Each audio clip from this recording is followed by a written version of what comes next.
Hi guys, j'espère que vous allez bien. Bienvenue dans cette nouvelle vidéo. Non, ça fait trop Lena situation ça. Bienvenue dans cette nouvelle vidéo. Aujourd'hui, on va faire un fast cam encore, mais un petit get ready with me et une story time en même temps. Disclaimer, je ne suis pas, alors absolument pas, une make-up je ne sais pas quoi. Ça, c'est là où moi je range mon make-up. En fait, je vais juste faire make-up là pour avoir quelque chose à faire. Genre, aujourd'hui, la story time, ça sera à propos de mon ex, le psychopathe. En tout cas, faut rentabiliser les traumas. En gros, il m'a fait chier pendant je sais pas combien de temps. Ma tête, elle a pété. Aujourd'hui, on va faire de l'argent sur ton dos, frère. Donc, est-ce que je dois vous présenter les produits? En gros, ce que je mets sur mon visage, c'est de la crème solaire et l'huile. Si vous voulez savoir quelle huile c'est, allez regarder mon ancienne vidéo. Je vous mettrai le petit i par-ci et là. En gros, d'abord, pour commencer, je mets ça. Estée Lauder. Pour commencer la story time. Pour remettre d'abord les choses dans son contexte, cette histoire date de 2018 et c'est le cousin de l'une de mes meilleures amies. Déjà, pour commencer, je vous déconseille fortement, alors là, fortement, d'aller prendre ou d'aller vous mettre avec le cousin, le frère, l'oncle, le père de ta meilleure amie. Déjà le père, bon voilà, mais de ta meilleure amie ou de quelqu'un avec qui tu es proche et que tu fréquentes. Franchement, j'ai compris la leçon, mais plus jamais en fait. Alors là, plus jamais. Anyways, donc en gros, vu que c'était le cousin de ma meilleure amie, il était dans les parages, tu vois, et moi j'étais dans les parages. Donc la première fois qu'on s'est vu, c'était à l'anniversaire de la mère de ma meilleure amie. Comment on va appeler ma meilleure amie? On va l'appeler Gisèle, voilà. Donc Gisèle, ma meilleure amie, c'était l'anniversaire de sa mère. Donc on est parti, il y avait elle, ses cousines, ses soeurs et tout ça, nanana. Et donc là, c'était la première fois que lui et moi, on se voit. Déjà, il y avait déjà les petits regards par-ci par-là, tu connais. Et il pensait que j'étais la pote à sa petite soeur parce que je pense qu'après la soirée, elle m'a prise en photo. Ensuite, on s'est revus à Noël. Je pense qu'il avait déjà demandé qui j'étais et tout ça, un peu par-ci par-là. Du coup, à l'époque, j'habitais chez ma meilleure amie, enfin j'habitais chez Gisèle. Gisèle, déjà, si tu passes par là, big up à toi. J'habitais chez Gisèle. Et du coup, j'ai fêté Noël avec eux, avec elle et sa famille. Donc, on s'est vu à Noël. Et je me rappelle, le père de Gisèle avait déjà dit, juste comme ça, ouais, ces deux-là, les mettaient pas ensemble.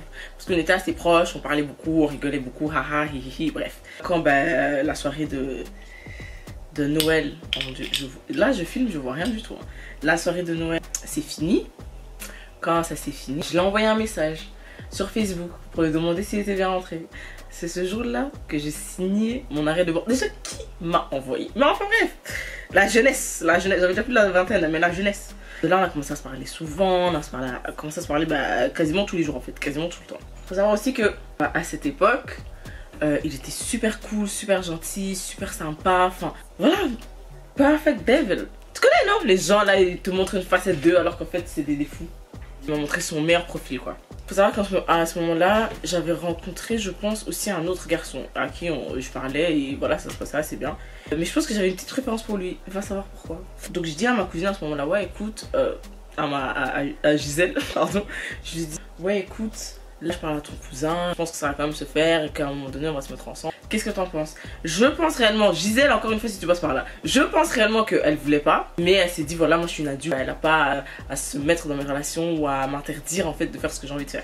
Donc elle a eu une réaction où j'aurais dû savoir parce que je connais Gisèle que ça lui plaisait pas et elle m'a juste dit ouais tu fais ce que tu veux, je m'en fous. Hein.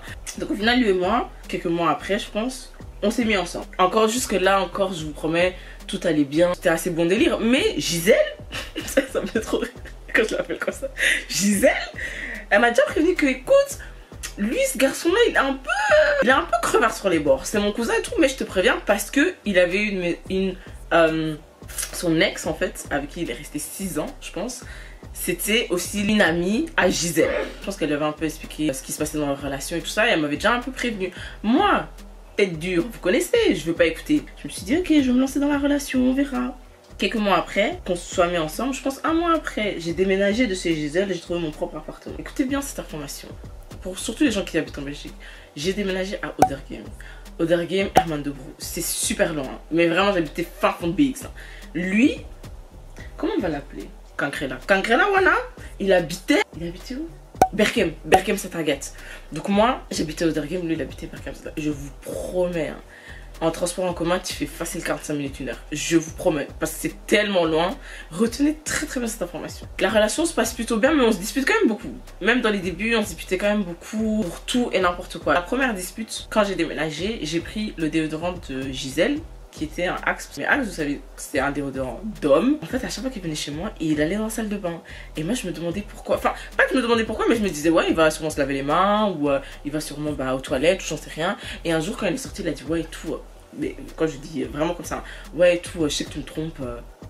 Et dans ma tête, je suis là, gars, enfin, qu'est-ce que tu racontes? Il me dit, ouais, je sais que tu me trompes et tout parce que t'as un déodorant Axe. Je vous jure, j'ai pété de rire. Je me suis dit, mais toi, t'es taré, toi.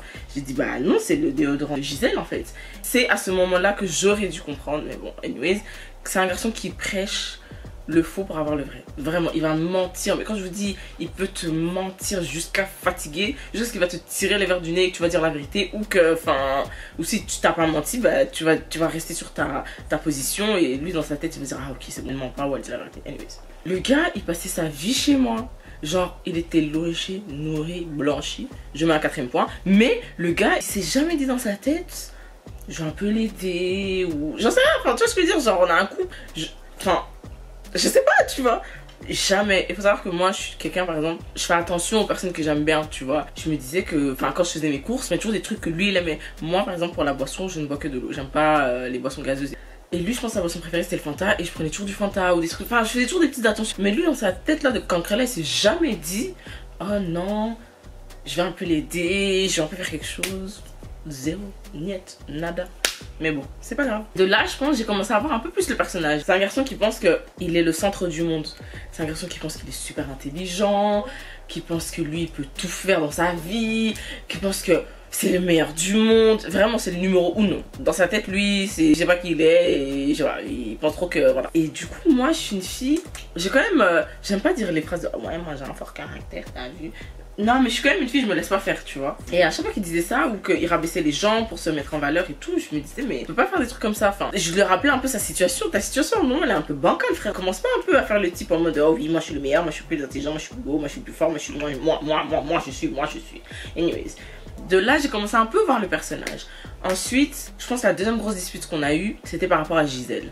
Parce que du coup, bah, moi j'ai commencé à remarquer que moi et Gisèle, on s'éloignait un tout petit peu. Mais moi, dans ma tête, il n'y avait rien, je savais pas pourquoi. Quand j'envoyais des messages, elle me répondait pas forcément, ou elle parlait quand même mal, ou voilà. Et puis, je pense que pas longtemps après que j'ai déménagé, c'était mon anniversaire. Et Gisèle, elle m'a souhaité bon anniversaire. Vraiment d'une manière, je me suis dit, bon, voilà.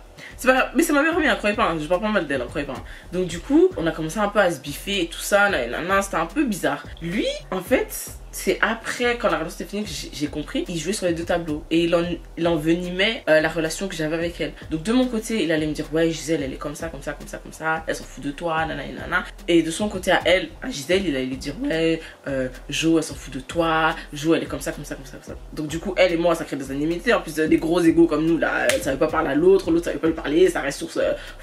on voulait pas se parler en fait. Et la deuxième dispute qu'on a eue, du coup, c'était par rapport à Gisèle, parce qu'elle avait dit quelque chose par rapport à elle, mais je pense qu'il avait mal parlé d'elle, mais je me rappelle plus trop ce qu'il avait dit. Moi, défendant ma meilleure amie, mais on s'est disputé, mais comme jamais, je vous promets, la dispute était incroyable. Alors que lui, dans ma tête, il disait, ouais, toi tu la défends comme c'est toi, alors qu'elle s'en fout de toi, elle en a rien à foutre et tout, nanana. Elle parle mal de toi, des trucs comme ça, plein de trucs comme ça il disait. Donc ça c'était la première dispute et on se disputait, je vous jure, tout le temps pour rien, tout le temps pour un oui, pour un non, parce qu'il pensait que c'était le plus fort, parce qu'il pensait que c'était plus beau, parce qu'il pensait que c'était plus intelligent, que c'était... Et moi j'aime pas les comportements comme ça en fait, j'aime pas les gens ingrats et j'aime pas les gens imbus de leur personne, j'aime pas les gens qui manquent d'humilité en fait. Donc là vous avez un peu l'atmosphère on va dire qu'il y avait entre lui et moi. 3 mois après, je crois que c'était quand même, la relation était quand même lourde et elle était quand même pesante. Déjà je parlais plus à ma meilleure amie et moi mes amitiés elles comptent énormément pour moi, donc ça me faisait quand même beaucoup de peine. Et lui, il a envenimé beaucoup les choses, hein. Mais quand je vous dis vraiment beaucoup, voilà. Pour 3 mois après, je trouvais que la relation elle me correspondait plus, enfin c'était plus pour moi. J'ai décidé de le quitter. Je lui ai dit ouais, enfin je pense qu'on est parti en ville et tout, moi je voulais aller manger. Je lui ai dit ouais écoute viens on va se poser et tout. J'ai quelque chose à te dire. Je lui ai dit écoute moi je me sens plus dans la relation, bah je me rappelle tout ce que je lui avais dit, mais en tout cas je lui ai fait comprendre que lui et moi c'était plus possible. Sur le moment il l'a quand même pas mal pris. Oh. Ça se voit vraiment que je suis pas une make-up. Hein. Donc ça c'est l'anti-cerne que j'ai, un Fenty Beauty. Donc je lui dis que voilà je veux plus me mettre avec lui, que c'est fini, que j'en ai marre de la relation, blablabla. Il le prend assez bien. Donc je me dis ok, on va manger, qui paye? Moi. Je me rappelle pas? Non, je mens. Le type payait quand même les restaurants, mais qu'on s'entende bien, ça me dérange pas du tout de payer pour quelqu'un. Mais le problème c'est que, par exemple, quand on était chez moi, petite parenthèse, quand on était chez moi, on commandait tout le temps à manger. Parce qu'en fait, moi j'avais la flemme en fait de préparer pour lui. Je ressentais pas l'envie en fait, tu vois. Et on commandait tout le temps à manger. Et je vous promets, il n'y a pas une seule fois où ce type il s'est dit, ben non en fait je vais payer pour commander à manger. Non, mais enfin bref. Donc du coup, on va manger au restaurant, tranquille. Je pense qu'il m'avait dit que ouais, il y a un problème sac à tout. J'ai dit ouais, non, tranquille, je vais payer. Puis il m'a dit ouais, non, c'est la dernière fois qu'on se voit. Moi, je veux pas que tu payes. Je lui dis non, tranquille, t'inquiète. La relation se termine. Moi, je fais ma vie, il fait sa vie. Mais le type, en fait, quand ça s'est fini, je pense le lendemain matin ou 2 jours après, c'est là qu'il a commencé à m'appeler. M'envoyer des messages, me parler, nanani, nanana. Puis je disais, mais Rosa, c'est fini là. Toujours à me parler, toujours à m'appeler. Clairement, il me dit arrête. Après, je sais pas combien de temps, ça a pas duré longtemps. Honnêtement, je me suis dit, bon, ok, ça va, je reprends la relation. Je ne sais pas pourquoi, d'un nom de la phare, je me suis encore remis dans les griffes du loup. Je me suis dit, ok, ça va, je reprends la relation. On se remet ensemble. On s'est remis ensemble. Et je pense qu'à un moment donné, j'allais pas bien. Il s'est passé quelque chose dans ma vie, je me rappelle même plus quoi. J'allais pas bien. Je lui ai fait comprendre que, ouais, écoute, là, moi j'ai besoin de Gisèle, quoi. Moi j'ai besoin de support, moi j'ai besoin de ma meilleure amie. Moi, Gisèle, elle me manque, j'ai besoin de Gisèle. Et je sais pas si je lui avais demandé, ouais, est-ce que tu peux aller lui parler ou... Je me rappelle même plus. C'est pas ce type. Il me dit quoi? Ouais, j'ai été parler à Gisèle. Je lui ai dit que t'allais pas bien. Je lui ai dit de venir te parler. Elle a même ri au nez. Gisèle, elle m'a dit qu'elle s'en foutait de toi. Que voilà, t'es une grande fille, t'as qu'à gérer ta vie toute seule. De toute façon, maintenant t'as un copain. Je suis là pour toi. Donc, si j'ai des problèmes, j'ai qu'à me confier à toi. Je me suis dit, Gisèle. Gisèle, c'est pas ça. Non, je déconne. Je me suis dit, Gisèle. Gisèle. C'est moi, tu laisses comme ça. Ça va. Comme je dis encore, moi, mes amitiés, elles sont hyper importantes pour moi, tu vois. Et je me rappelle que ça m'avait tellement fait mal au cœur. Et je m'y attendais tellement pas. J'ai pleuré. Et lui, je sais pas la manière dont il console les gens, mais c'était vraiment en mode, ouais, mais tu t'en fous d'elle. Regarde comment elle part sur toi. Moi, je serai toujours là pour toi. Nanana. En gros, Steve, en fait, tout ce qu'il essaie de faire, c'est de m'éloigner clairement de Gisèle. Je suis une fille, j'ai pas beaucoup d'amis et franchement ça me dérange pas du tout, je suis très bien avec mes amis. J'ai pas vraiment une grande relation avec ma famille, t'as vu.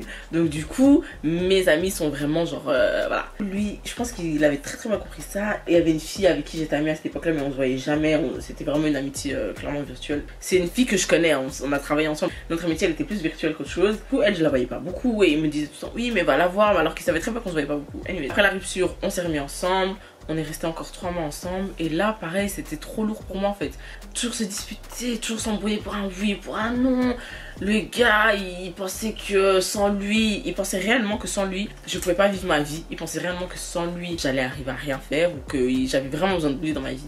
Je me rappelle que je voulais commencer à faire Instagram, YouTube. Enfin, moi, ça fait des années, hein, voilà. Je voulais prendre des photos et tout. Et il prenait souvent mes photos à cette époque. Et quand il faisait comprendre qu'à tout moment, je peux arrêter la relation, il disait, ben non, qui va prendre tes photos? Il y a que moi qui peux prendre tes photos. Nanana.